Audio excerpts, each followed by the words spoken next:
तो शुरुआत करेंगे खबरों की। सबसे पहले हम आपको बताएंगे कि पीएम मोदी अमेरिका में हैं और किस तरह आज भी उन्होंने टेक कंपनियों के सीईओ से राउंड टेबल पर बातचीत की। और फिर आपको बताएंगे उत्तर प्रदेश के सुल्तानपुर में ज्वेलरी शॉप में डकैती कांड में शामिल एक और बदमाश का पुलिस ने एनकाउंटर कर दिया गया। तो ये खबरें आपके सामने रहने वाली है, लेकिन सबसे पहले मोनिका प्रधानमंत्री मोदी की ही बात करते हैं। प्रधानमंत्री मोदी इस समय अमेरिका के दौरे पर हैं।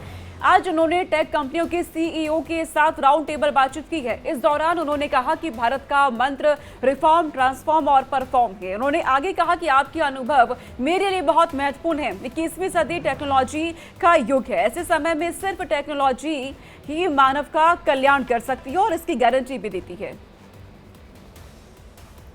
आगे पीएम मोदी ने कहा कि भारत के पास युवा भी है, टेक्नोलॉजी भी है और मार्केट भी है। भारत लगातार आगे बढ़ रहा है। इस बीच पीएम मोदी ने कहा कि टेक्नोलॉजी विकसित भारत का एक मजबूत स्तंभ है। फिलहाल सेमीकंडक्टर का उत्पादन करने वाले देशों में चीन नंबर 1 है। हालांकि जल्द ही भारत चीन को इस मामले में पछाड़ने जा रहा है। ये कैसे होगा, पीएम मोदी ने आज टेक कंपनियों के सीईओ के साथ राउंड टेबल बातचीत में बता भी दिया है। उन्होंने कहा कि सेमीकंडक्टर में $15 बिलियन का इन्वेस्ट करने की दिशा में भारत लगातार आगे बढ़ रहा है। चिप के बिना कोई कारोबार चलना मुश्किल है। 5G में हम लेट थे, लेकिन आज हम नंबर 1 हैं। चिप और सेमीकंडक्टर की दिशा में जो बेसिक नीड की जरूरत है, उसमें हम पूरी तरह से तैयार हैं। आज भी दुनिया की बड़ी कंपनी के रिसर्च और इनोवेशन सेंटर भारत में मौजूद हैं। पीएम मोदी ने कहा कि आज जब भारत बोलता है तो पूरी दुनिया ध्यान से सुनती है। कुछ समय पहले जब हमने कहा था कि युद्ध का युग नहीं है, तब भी सुना गया था। हम विश्व में दबदबा नहीं चाहते, हम विश्व में सहयोग देना चाहते हैं।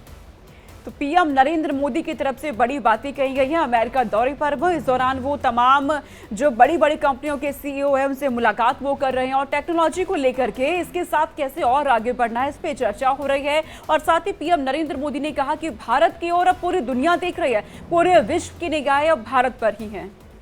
बिल्कुल, पीएम मोदी ने साफ ये भी कहा कि यहाँ पर टैलेंट की कोई कमी नहीं, युवा आगे बढ़ रहे हैं और आगे उन्हें किस तरह काम करना है इसकी दिशा में भारत भी लगातार काम कर रहा है। सोनिका, बात कर लेते हैं राहुल गांधी की, क्योंकि राहुल गांधी जम्मू कश्मीर पहुंचने वाले हैं। विपक्ष के नेता और कांग्रेस सांसद राहुल गांधी आज जम्मू कश्मीर में जनसभा को संबोधित करेंगे। साथ ही जम्मू कश्मीर विधानसभा चुनाव के सेकेंड राउंड के लिए प्रचार अभियान 23 सितंबर को खत्म होगा। राज्य में 25 सितंबर को 26 सीटों के लिए वोटिंग होगी। राहुल गांधी ने 4 सितंबर को रामबन और अनंतनाग में 2 चुनावी रैलियों को एक अभियान की यहां पे शुरुआत की थी। राहुल ने कहा कि जम्मू कश्मीर से स्टेटहुड छीना गया है, हम इसे वापस देंगे। यहां राजा का शासन है, यहां के राजा एलजी हैं। पहले केंद्र शासित प्रदेश को राज्य बनाते थे, मोदी जी राज्यों को केंद्र शासित प्रदेश बना रहे हैं। इतना ही नहीं, राहुल गांधी ने यहां पर अमित शाह समेत अडानी अंबानी पर भी जमकर निशाना साधा और कहा कि अब कंधे झुकाकर आते हैं पीएम मोदी। इस बार संसद में सिर पर संविधान रखकर वो आए। तो जम्मू कश्मीर में विधानसभा चुनाव के मद्देनजर सभी राजनीतिक दल पूरी तरह से एक्टिव नजर आ रहे हैं और सबके बीच राहुल गांधी की अब ये जनसभा होने वाली है। लोगों को संबोधित वो करेंगे। रमन सैनी हमारे साथ जुड़ रहे इस खबर पर अधिक अपडेट वो हमें देंगे। रमन, बताइएगा किस तरीके से ये दौरा राहुल गांधी का महत्वपूर्ण होने जा रहा है।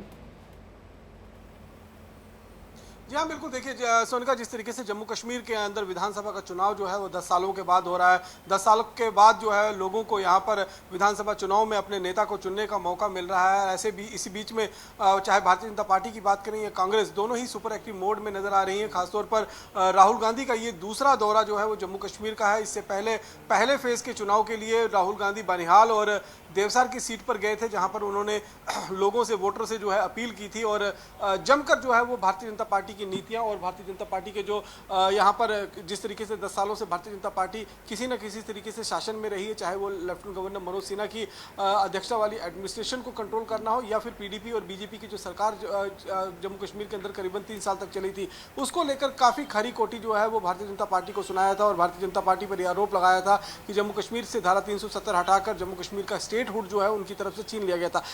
अब दूसरे चरण के चुनाव में राहुल गांधी यहां पर आ रहे हैं।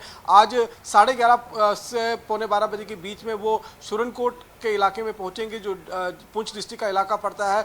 वहां पर कांग्रेस के जो प्रत्याशी हैं उनके फेवर में वोट मांगेंगे और उसके बाद 2:30 बजे के आसपास में उनकी दूसरी रैली जो है वो सेंट्रल शलटोंग विधानसभा सीट जो कश्मीर घाटी में पड़ती है, जहां पर खुद कांग्रेस के प्रदेश अध्यक्ष अब्दुल हमीद करा जो हैं वो इस समय मैदान में हैं। तो ये लगातार अगर हम देखें तो जम्मू कश्मीर विधानसभा चुनाव में इस समय लगातार रस्साकसी जो है वो दोनों पार्टियों के बीच में चल रही है, क्योंकि अगर जम्मू प्रोविंस की बात करें तो जम्मू प्रोविंस में ज़्यादातर जो सीटें ऐसी हैं जहां पर भारतीय जनता पार्टी और कांग्रेस का आमना सामना जो है वो सीधे तौर पर रहेगा। वहीं अगर हम कश्मीर घाटी में बात करें तो वहां पर पीडीपी और नेशनल कॉन्फ्रेंस के साथ साथ में भारतीय जनता पार्टी, वहां ट्रायंगुलर कंटेस्ट देखने को मिल रहा है। लेकिन जम्मू प्रोविंस में अगर हम बात करें तो ज़्यादातर सीटें यहाँ पर जहाँ कांग्रेस और भारतीय जनता पार्टी के बीच में सीधा मुकाबला जो है वो देखा जा रहा है। कांग्रेस पार्टी की तरफ से जब राहुल गांधी यहाँ पर आए थे तब उन्होंने साफ तौर पर यह आरोप लगाया था कि हम जो स्टेटहुड जम्मू कश्मीर से भारतीय जनता पार्टी ने छीना है उसे हम वापस दिलाने की कोशिश करेंगे। ठीक है रमन, ये बताएं कि राहुल गांधी किस वक्त वहां पर पहुंचेंगे और इसे देखते हुए किस तरह की तैयारियां वहां पर की गई हैं? देखिए, पहली जनसभा उनकी पुंछ के सुरनकोट में होनी है और करीबन 11:30 से पौने 12 बजे के बीच में उनके पहुंचने की संभावना है। 12:30 बजे का उनका संबोधन जो है वो बताया जा रहा है। शाह मोहम्मद चौधरी जो कांग्रेस के कैंडिडेट हैं सुरनकोट विधानसभा सीट से, वहां पर उनके फेवर में वोट मांगने की जो है वो एवज में पहुंचेंगे। और तैयारियों की बात करें तो तैयारियां पिछले 2-3 दिन से लगातार वहां पर कांग्रेस पार्टी कर रही थी। इससे पहले हमने देखा मल्लिकार्जुन खड़गे भी जम्मू के दौरे पर आए थे, यहाँ पर बाकायदा उन्होंने प्रेस कॉन्फ्रेंस भी किया था और जो 7 वादे जो हैं वो कांग्रेस पार्टी के मैनिफेस्टो में जो उन्होंने जारी किए थे उसको यहाँ पर दोहराया था। तो कांग्रेस पार्टी के अध्यक्ष अब मैनिफेस्टो जारी कांग्रेस पार्टी के नेता राहुल गांधी अब मैनिफेस्टो जारी होने के बाद पहली बार यहाँ पर आ रहे हैं। तो निश्चित रूप में जो मैनिफेस्टो जारी किया गया है, जो वादे उन्होंने पब्लिक से किए हैं, जिसमें सबसे महत्वपूर्ण वादा है कि वो स्टेटहुड को वापस देंगे, यहाँ पर दिलाने की जो है वो कोशिश उनकी तरफ से रहेगी। ये वादा जो है वो सबसे बढ़ चढ़ कर रहेगा। और दूसरी तरफ से जिस तरीके से लेफ्टिनेंट गवर्नर मनोज सिन्हा की अध्यक्षता यहाँ पर काम कर रहे हैं, उस पर पिछली बार भी उन्होंने आरोप प्रत्यारोप जो है वो लगाया था, वो एक बार फिर यहाँ पर दोहरा सकते हैं। तैयारियों में अगर हम देखें तो वहाँ पर सुरक्षा के चाक चौबंद बंदोबस्त किए गए हैं, क्योंकि ये इलाका जो है वो सुरनकोट का इलाका है और जो मुगल रोड है जो शोपियां के साथ लगता हुआ इलाका है, उसके साथ जुड़ता हुआ इलाका है, तो वहाँ पर पहले भी कई बार आतंकी गतिविधियाँ हो सकी हैं। तो सुरक्षा के लिहाजे से बहुत पुख्ता इंतजाम जो है वो पूरे इलाके के अंदर किए गए हैं और उम्मीद यही है कि 12 बजे के आसपास में जब राहुल गांधी वहाँ पहुँचेंगे तो एक विशाल जनसभा को वहाँ पर संबोधित करते हुए नजर आएंगे। और क्योंकि दूसरा चरण भी बेहद अहम है रमन, ऐसे में श्रीनगर में क्योंकि अब राहुल गांधी संबोधित यहाँ पे करने वाले आम जनता को, लेकिन अगर यहाँ की बात की जाए तो आम लोगों के यहाँ पे मुद्दे क्या हैं? देखिए, दूसरा चरण की बात करें तो दूसरे चरण में 26 विधानसभा की सीटों पर मतदान होना है, जिसमें 11 विधानसभा की सीटें जो हैं वो जम्मू प्रोविंस से हैं और 15 विधानसभा की सीटें जो हैं वो कश्मीर से इलाके हैं। मैं अभी पहले फेज के मतदान के लिए जब कश्मीर में गया था तो निश्चित रूप में वहाँ पर लोग जो हैं वो खुलकर अब वोट देने के लिए सामने आए हैं। जिस तरीके से का वोट प्रतिशत भी सामने आया था 61% के आसपास में, पहली बार विधानसभा चुनाव में कश्मीर घाटी के अंदर जो है इतने बड़े पैमाने पर लोग बाहर निकले थे। लोकसभा चुनाव में भी हमने देखा था ये रिकॉर्ड कायम हुआ था और वही रिकॉर्ड जो है अब विधानसभा के चुनाव में भी बन रहा है। मुद्दों की बात अगर जब हम लोगों से कर रहे थे तो वो कहीं ना कहीं इस बात को मानते हैं कि धारा 370 खत्म होने के बाद जिस तरीके से कश्मीर घाटी से अलगाववाद, आतंकवाद और खासतौर पर पत्थरबाजी और हड़ताल का जो एक सिलसिला लगातार चलता था वो खत्म हुआ है, जिससे लोगों ने सुकून की सांस ली है। अब वहाँ पर लोग डेवलपमेंट चाहते हैं और वो चाहते हैं कि शांति जो है वो बरकरार रहनी चाहिए। हालांकि कुछ एक ऐसा सेक्शन भी है जो दबी जवान में इस बात को लेकर भी कहने के लिए कहता है कि जो धारा 370 यहाँ से छीना गया वो लोग निकल रहे हैं, मतदाता घर से निकल के मतदान कर रहे हैं। शुक्रिया रमन तमाम जानकारी हम तक पहुंचाने के लिए। उत्तर प्रदेश का सुल्तानपुर इन दिनों काफी चर्चाओं में बना हुआ है। उत्तर प्रदेश के सुल्तानपुर ज्वेलरी शॉप डकैती कांड में शामिल एक बदमाश का पुलिस ने एनकाउंटर कर दिया है। पुलिस के एक अधिकारी ने बताया है कि एसटीएफ लखनऊ की टीम का उन्नाव के अचलगंज में 2 बदमाशों के साथ मुठभेड़ हुई। मुठभेड़ में एक बदमाश घायल हो गया, वहीं दूसरा फरार हो गया है। पुलिस ने घायल बदमाश को तत्काल अस्पताल में भर्ती करवा दिया है, जहां डॉक्टरों ने उसे मृत घोषित कर दिया। मृतक का नाम अनुज प्रताप सिंह है। और एक अधिकारी ने बताया कि पुलिस को सूचना मिली थी कि सुल्तानपुर ज्वेलरी शॉप कांड में शामिल कुछ बदमाश अंचलगंज में घूम रहे हैं। इसके तुरंत बाद एसटीएफ की एक टीम तत्काल पहुंची और पुलिस को देखते ही बदमाश भागने लगे, फिर छुपकर पुलिस पर फायरिंग करने लगे। ऐसे में पुलिसकर्मियों को भी जवाबी फायरिंग करनी पड़ी। तो सुल्तानपुर की में जिस तरीके से अब मुठभेड़ हुई है, इसके बाद चर्चा लगातार हो रही है। मुठभेड़ के दौरान अनुज प्रताप सिंह गोली लगने से घायल भी हो गए, जिसे अस्पताल में भर्ती करवाया गया, जहां उसकी मौत हो जाती है। उसका दूसरा साथी मौके से फरार हो गया है, जिसकी तलाश में पुलिस जुटी हुई है। अनुज प्रताप सिंह अमेठी के जनापुर गाँव का रहने वाला था। पुलिस ने अनुज के शव को कब्जे में लेकर के पोस्टमार्टम के लिए भेजा है। और इससे पहले पुलिस ने बदमाश मंगेश यादव को मुठभेड़ में ढेर कर दिया था। वहीं बदमाश अजय को पुलिस ने हाल ही में गिरफ्तार किया है। अजय पर पुलिस ने 1 लाख रुपए का इनाम रखा था और पुलिस ने अब तक 5 बदमाशों को गिरफ्तार किया। इनके नाम अरविंद, दुर्गेश सिंह, विवेक सिंह, अजय यादव और विनेश शुक्ला है। वहीं बीते 28 अगस्त को सुल्तानपुर के ठटेरी बाजार स्थित ओम ऑर्नामेंट में बदमाशों ने डकैती की घटना को अंजाम दिया था। बदमाश हथियारों से लैस थे, सभी ने चेहरे अपने ढक रखे थे। हथियार के बल पर बदमाशों ने दुकान से सोने और हीरे के आभूषण भी लूट लिए थे। इसके बाद पुलिस ने सभी बदमाशों पर 1-1 लाख का इनाम रखा था। पुलिस की छापेमारी में लूटे गए 2.7 किलोग्राम हीरे सोने के आभूषण बरामद किए गए, जिसे कार के जरिए बदमाश यहां पर लेकर आए थे। पुलिस ने उस कार को भी जब्त कर लिया है। पुलिस ने कार के मालिक त्रिभुवन कोरी को भी गिरफ्तार कर लिया और पुलिस के एक अधिकारी ने कहा कि फरार चल रहे सभी बदमाशों को जल्द ही गिरफ्तार कर लिया जाएगा। और इस खबर पे हमारे साथ लखनऊ से अखंड प्रताप शाही जुड़ रहे हैं, जो अधिक अपडेट हमें देंगे। अखंड, सुल्तानपुर इन दिनों लगातार चर्चा में बना हुआ है। पहले मंगेश यादव को लेकर था और अब अनुज प्रताप सिंह, जिसे ढेर कर दिया गया है पुलिस की तरफ से। बिल्कुल, ये एक बहुत सनसनीखेज वारदात थी। पिछले महीने जब ये हुई थी तो पूरी तरीके से पुलिस के इकबाल पर सवाल खड़े हो गए थे। और फिर जब मंगेश यादव जो इसका एक आरोपी था, जिसमें जो इस घटना में शामिल था, उसको पुलिस एनकाउंटर में गोली लगी और वो मारा गया, उसके बाद से जातीय सियासत भी शुरू हो गई। चूँकि वो यादव जाति से आता था, इसको लेके अखिलेश यादव ने सरकार पर हमला बोलना शुरू किया, STF की कार्रवाई पे सवाल खड़े करने शुरू किए और ये कहा कि जाति पहचान कर गोली मारी जाती है, एनकाउंटर किए जाते हैं। इसको लेके पूरे प्रदेश में अगर ये कहा जाए तो अलग अलग तरीके से बयान आने शुरू हुए। अखिलेश यादव की तरफ से एक डेलीगेशन पहुंचा था मंगेश यादव के घर पे, वहां पे मुलाकात की थी। फिर अखिलेश यादव के ने खुद पार्टी ऑफिस में बुला के मंगेश यादव की मां और बहन से मुलाकात की थी और फिर सरकार पे हमला बोला था। DGP और जो STF है, STF पे हमला बोला था, सवाल खड़े किए थे कि जातीय आधार पर एनकाउंटर की कार्रवाई की जा रही है। तो इस तरीके की बातें हो रही थी और लगातार इसको लेके पुलिस भी बार बार सफाई दे रही थी कि पुलिस किसी भी तरीके से कभी भी जाति के आधार पर कोई कार्रवाई नहीं करती, अपराधियों को अपराधियों के तरीके से ट्रीट किया जाता है।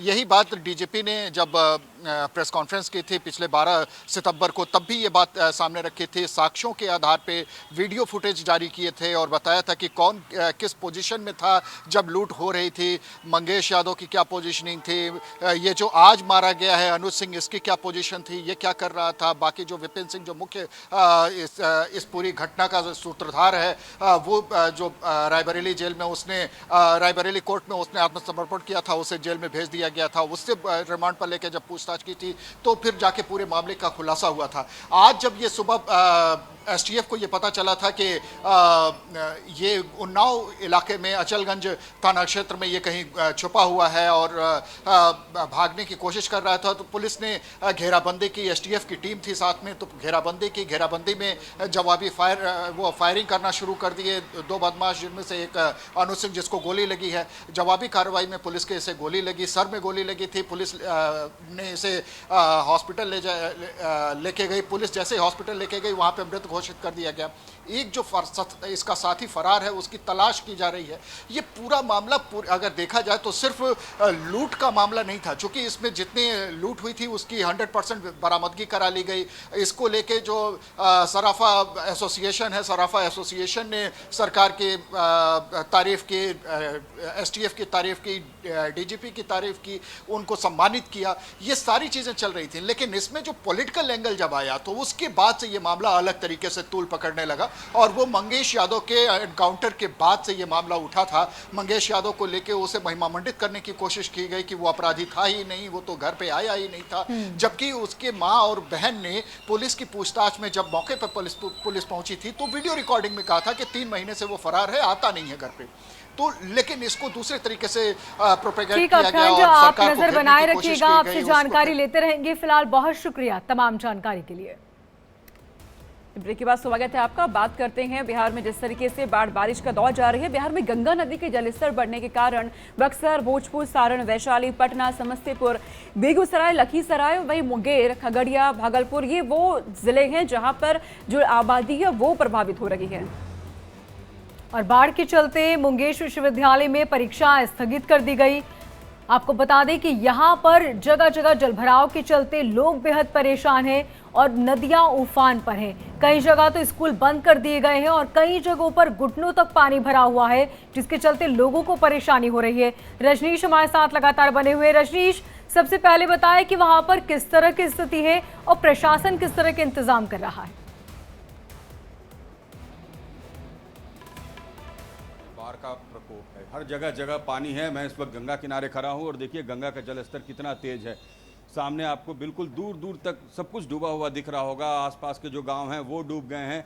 नाव का परिचालन करीब करीब बंद कर दिया गया है। कुछ सरकारी नावें ही चलाई जा रही हैं क्योंकि पानी में इस वक्त वेग बहुत ज़्यादा है और लगातार जो गंगा का जलस्तर है कहीं बढ़ रहा है कहीं घट रहा है।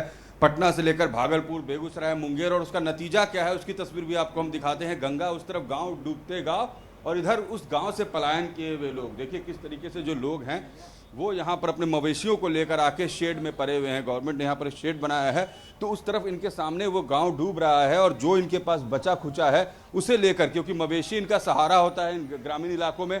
बाबा सब डूब रहा है, देखिए सब डूब रहा है। छोटे छोटे बच्चों को लेकर कैसे यहाँ पर लोग आए हुए हैं उसकी तस्वीर हम दिखा रहे हैं आपको। मवेशियों के साथ लोग किसी तरीके से संघर्ष करें और ये शेड है, सामने एक तरफ डूबता हुआ गांव और दूसरी तरफ शेड में मवेशी हैं। आप सरकारी पदाधिकारी हैं सर? लड़ाई कर रहा है हम ये लड़ाई जनता नहीं कर रहा है, आप करवा रहे हैं लड़ाई। क्या आप लोग को मिल रहा है? हम लोग नाम लिखते हैं, अब पूछेंगे क्या जानवर है तो हमको कहेगा 4 गो बड़ा है 1 गो छोटा है। जानवर लेकर जो गांव से आए हुए हैं आप लोग, गांव से परेशानी है बहुत ज्यादा? परेशानी के बात नहीं है। आप अगर अभी शूटिंग कर रहे हैं तो आप शूटिंग कर रहे हैं तो यहाँ 10 हम दिया है, ठीक। आपको आंख से नहीं लग रहा है कि कितना माल है, पूरा समयाना के काउंटिंग कीजिए। उसके बाद में आप माल वाला से पूछिए। डेयरी पर 100 गो माल है, आपका डेयरी पर हो जा रहा है 500 माल, वो कहाँ से आ जा रहा है? अच्छा, तो देखिए जो ग्रामीण इनका कहना है कि जो काउंटिंग और लोगों में कितना गुस्सा है। देखिए सोनिका मोनिका में ये दिखा रहा हूँ कि जब लोग परेशान होते हैं तो वो कितने गुस्से में होते हैं। ये जो पूरा इलाका है डूब चुका है गंगा से और लोग अपने मवेशियों के साथ इन शेड्स में आके किसी तरीके से जीवन यापन कर रहे हैं। बाबा क्या स्थिति है? स्थिति तो देख रहे हैं कि माल के बारे में बहुत खराब बुझा रहा है, इसीलिए नहीं जाते हो जा। गांव में सब डूब गया है? हाँ डूब गया है, सब डूब गया। हाँ। देखिए एक रोटी के सहारे किसी तरह दिन काट रहे हैं लोग और ये परेशानी होती है जब गांव का गांव डूबने लगता है। सामने घर डूब रहे हैं और किसी तरीके से माल मवेशी को लेकर लोग इस तरफ आ गए हैं शहर की तरफ और आकर शेड में बैठे हुए हैं। लोगों की सरकार से लड़ाई चल रही है, जद्दोजहद चल रही है कि भाई हमें व्यवस्था चाहिए। आपने वादा किया था कि हर व्यवस्था मिलेगी, इसको लिए जद्दोजहद इनकी चलते रहती है। और ये जो इलाके हैं जिस तरीके से बिहार में डूबते हैं हर साल, बाढ़ की विभीषिका बर्बाद कर देती है इनका सब कुछ, इनका घर। रजनीश, अगर मुमकिन हो सके तो वहाँ के लोगों से आप बातचीत करें और जाने कि उन्हें किस तरह की समस्याओं का सामना करना पड़ रहा है। कितनी परेशानी अभी है आप लोगों को? बहुत ज़्यादा है सर, बहुत ज़्यादा है। सब डूब गया उधर गाँव? हाँ सर बहुत डूब गया, सब डूब गया। माल मवेशी लेकर यहाँ पर आप लोग रह रहे हैं? हाँ रहना है, वो साधन नहीं है। देरा क्षेत्र में साधन नहीं है। इधर में पूरा देरा क्षेत्र में पूरा बाढ़ हो गया है, पूरा भरीत पर भी पानी चढ़ गया, इसलिए साधन नहीं। हम लोग बाजा इधर लेकर माल भागे। कितना मुश्किल हो रहा है मवेशियों को रखने में, यहाँ पर क्या परेशानी? जैसे कह रहे मवेशी रखने में बहुत दिक्कत हो रहा है और रखने में मतलब को लेकर आप लोग आ गए इधर। देखिए निरंजन इधर आइए, देखिए गरीबों के लिए परेशानी कितनी होती है जब सब कुछ डूब जाता है तो सब कुछ बर्बाद हो गया। बहुत बंद है, हमारा चाहिए कुट्टी बंद होना चाहिए। कुट्टी बंद हो जाएगा मामला हल हो जाएगा, नहीं तो किसका कपाल फूट जाएगा। पूरा गांव उधर डूब गया है आप लोग? हमारा पलंग दहा के चल गया होने। तो देखिए घर से लोगों का जो सामान है वो सब बह गया है। भैया कितनी परेशानी है सब डूब जाने? बहुत परेशानी है सर, हम लोग का सब घर उड़कर दहिए गया सर, अब सामान तनका बर्बाद है। एक कुट्टी सर बंद करवा दीजिए, तक कपार फूट जाएगा सर। पूरा बढ़िया। अच्छा, जो बांटने का है वो परेशानी है, रंगदारी कर रहा है, रंगदारी कर रहा है। देखिए छोटे छोटे बच्चे, परेशान लोग, और लोग कह रहे हैं जो व्यवस्था सरकार की ओर से की जा रही है वो एक परेशानी का सबब इनके लिए बनता जा रहा है। बच्चों को लेकर, मवेशियों को लेकर लोग किसी तरीके से नदी पार करके आए हैं। जिनके पास जो है उससे जीवन यापन तरीके से तस्वीरें करने आप की दिखा रहे हैं, कोशिश क्या कर रहे हैं। प्रशासन के कोई नुमाइंदे इनके पास पहुंचे हैं मुलाकात करने, किस तरीके की, क्योंकि व्यवस्था तो आप बता रहे हैं उचित तरीके से की नहीं गई है, क्या किसी तरीके के राहत पैकेज को लेके कुछ इनसे बातचीत की गई है? जी देखिए, राहत की व्यवस्था फिलहाल यहाँ पर शेड लगा दिया गया है, चूंकि ये लोग सड़क पे रह रहे थे पिछले दिनों। इन्हें इनके मवेशियों के लिए चारा दिया जा रहा है, मगर वो कह रहे हैं नाकाफी है। देख रहे हैं परेशानी हो रही है। जानवर पंखा बिना कितना गर्मी किए वो धूप में सब माल को मार पड़ रहा है जानवर को। इस पंखा के लिए हम लोग का जरूरी चाहिए, पंखा के लिए जरूरी चाहिए, क्योंकि धूपा से बहुत माल बर्बाद, गर्मी है, बहुत गर्मी है, बहुत खाने का मिला भैया? हाँ, खाना पीना तो सब बढ़िया से मिल रहा, दोनों टाइम के चावल मिल रहा। तो देखिए यहाँ पर सरकार ने बिल्कुल अपने तरीके से रजनीश, तो व्यवस्था आप की है, दाने लेकिन के लिए इनका किस कहना तरह है कि लोग परेशान हैं, तस्वीरें उसकी बानगी किस तरह लोगों को परेशानियों का सामना करना पड़ रहा है, न तो सर पे छत है और न ही खाने के लिए रोटी, वहां पर किस तरह की परेशानियां हैं, ये लगातार अपडेट आप तक पहुंचाएंगे। लेकिन फिलहाल मोनिका सोनिका की खबर में इतना ही। एक छोटा सा ब्रेक के बाद भी खबरें जारी, आप देखते रहिए इंडिया डेली।